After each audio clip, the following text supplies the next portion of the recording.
وبه نستعين وبعد بسم الله الرحمن الرحيم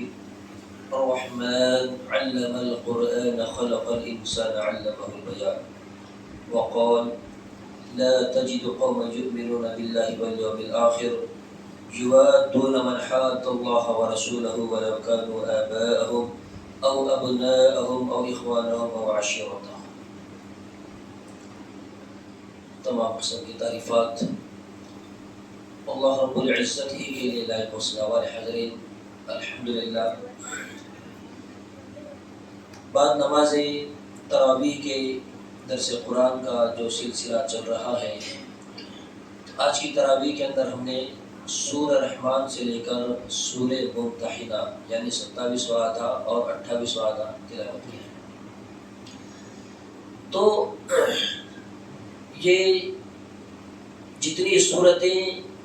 تراویح کے اندر تلاوت کی گئی ہے ان کا خلاصہ تو ممکن نہیں ہے، لیکن مختصراً بتلاتا چلوں کہ سب سے پہلے سورہ رحمان جس میں اللہ رب العزت نے اپنا تعارف اور اس کے بعد میں انسان کی تخلیق اور اس کے بعد میں انسان کے لیے بنائی گئی بے شمار نعمتیں، چاہے وہ دنیاوی نعمتیں ہوں یا اخروی نعمتیں ہوں، ایک ایک نعمت اللہ رب العزت نے گنوا کر بارہا یہ کہا ہے کہ فَبِأَيِّ آلَاءِ رَبِّكُمَا تُكَذِّبَانِ،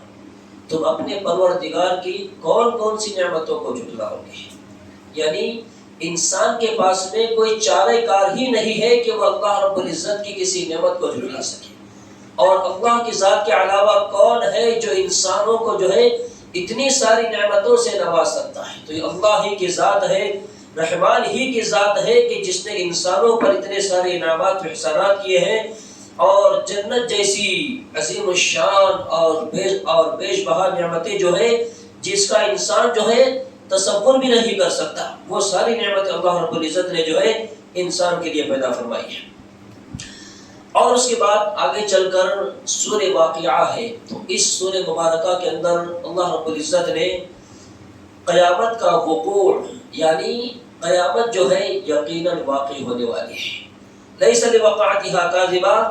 اس کا واقع ہونا جھوٹ نہیں ہے، وہ تو ہر حال میں جو ہے واقع ہو کر ہی رہنے والی ہے.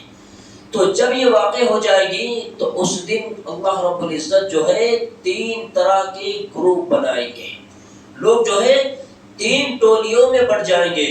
تو اس میں اصحاب المیمنہ دائیں ہاتھ والے، اور دوسرے نمبر پر والسابقون الاولون یعنی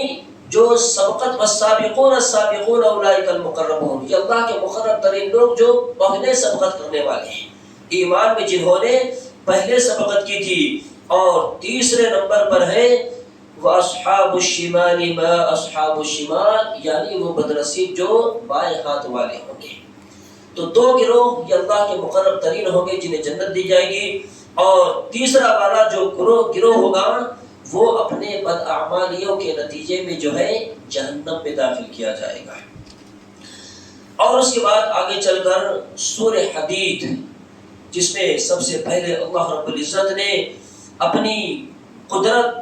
اور زمین و آسمان کی بے شمار مخلوقات جو اللہ تبارک و تعالیٰ کی تسبیح بیان کرتی ہے. سبح للہ ما فی السماوات والارض، آسمان و زمینوں کے اندر جتنی بھی مخلوقات ہیں وہ ساری کی ساری جو ہے اللہ تبارک و تعالیٰ کی تسبیح بیان کرتی ہے. اسی چیز کو بیان کرتے کرتے آگے جو ہے منافقین کا بھی ذکر ہوا ہے. جس طرح اس سے پہلے والے جمعہ میں اس پر ہم نے روشنی ڈالی تھی کہ یوم یقول المنافقون والمنافقات للذین آمنوا انظرونا نقتبس من نورکم، منافق مرد اور منافق عورتیں جو ہیں ایمان والوں سے اس دن جو ہے نور مانگیں گے،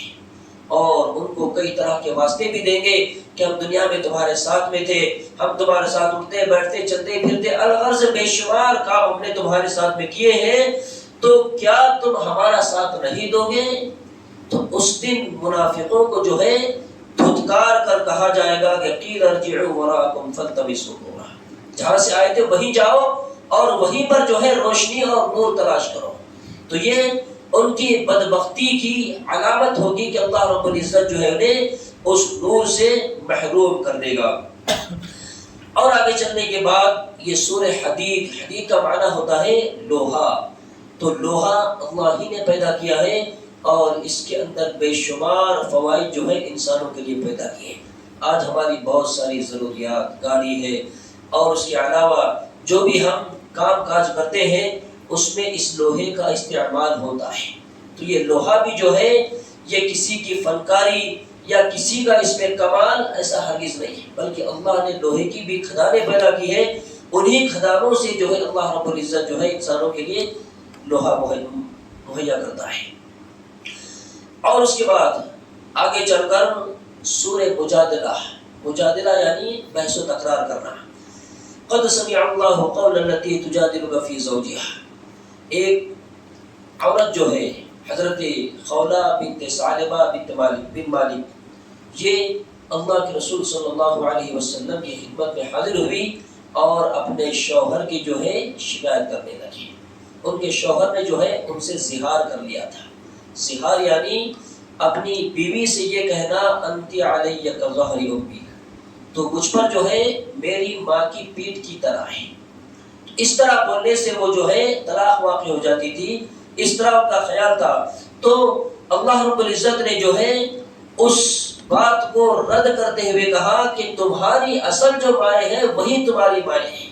اگر تم اپنی بیوی سے یہ کہو کہ تو میری ماں بن گئی ہے یا تو مجھ پر حرام ہو گئی ہے تو ایسا نہیں ہو سکتا۔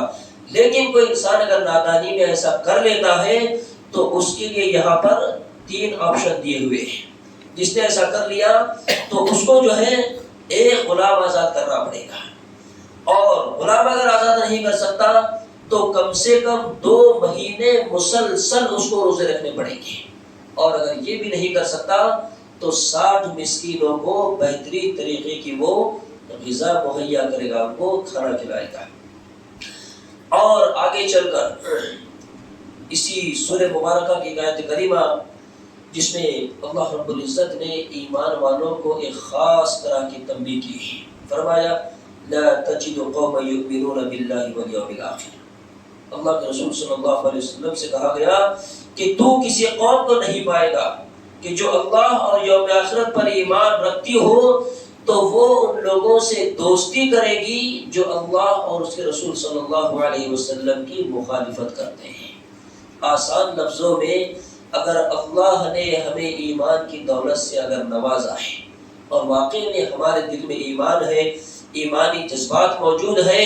اور اس ایمان کی بدولت ہم اپنی آخرت کو سنوارنا چاہتے ہیں، تو ہمارے خاندان میں ہماری برادری میں یہاں پہ بیان کیا گیا ہے وَلَوْ كَانُوا آبَاءَهُمْ أَوْ أَبْنَاءَهُمْ أَوْ إِخْوَانَهُمْ أَوْ عَشِيرَتَهُمْ، اگر اللہ نے ایمان کی دولت سے اگر نوازا ہے تو ہمارے خاندان میں سے جو لوگ اللہ اور اس کے رسول صلی اللہ علیہ وسلم کی مخالفت کرتے ہیں، چاہے وہ تمہارے باپ ہو، تمہارے اپنے بیٹے ہو، تمہارے بھائی ہو یا تمہارے خاندان کا کوئی بھی فرد ہو، اگر ہم دیکھ رہے ہیں کہ اس نے جو ہے اپنے عمل سے اللہ اور اس کے رسول کی مخالفت کی ہے، قول سے کیا ہو یا عمل سے کیا ہو، جس بھی اعتبار سے اس نے اللہ اور اس کے رسول کی مخالفت کی ہو، تو ایسے لوگوں سے دوستی، یاری، تعلقات اور رشتہ داری رکھنے کا حکم نہیں دیا گیا ہے۔ ایسے لوگوں سے رشتہ داری ہمیں توڑ دینا چاہیے، جو اپنے آپ کو مسلمان بھی کہے لیکن اپنے اعمال سے، اپنے کردار سے اللہ اور اس کے رسول صلی اللہ علیہ وسلم کی مخالفت کر رہا ہے، تو ایسے لوگوں سے ہمیں تعلقات جو ہے توڑ دینا چاہیے، چاہے پھر وہ جو بھی ہو، باپ ہو، بیٹا ہو، بھائی ہو، خاندان کے لوگ ہوں۔ تو یہ سورہ مجادلہ ہوئی، اور اس کے بعد میں سورہ حشر اور سورہ ممتحنہ۔ سورہ حشر میں بھی اللہ رب العزت نے جو ہے مختصراً منافقین کا ذکر کیا ہے، اور اس کے بعد میں آخر میں اللہ نے اپنی کچھ صفات بیان کی ہے کہ اللہ جو عالم الغیب ہے، جو عالم الغیب ہے، اللہ جو ملک ہے، قدوس ہے، سلام ہے، مؤمن ہے، مہیمن ہے، عزیز ہے، جبار ہے، متکبر ہے،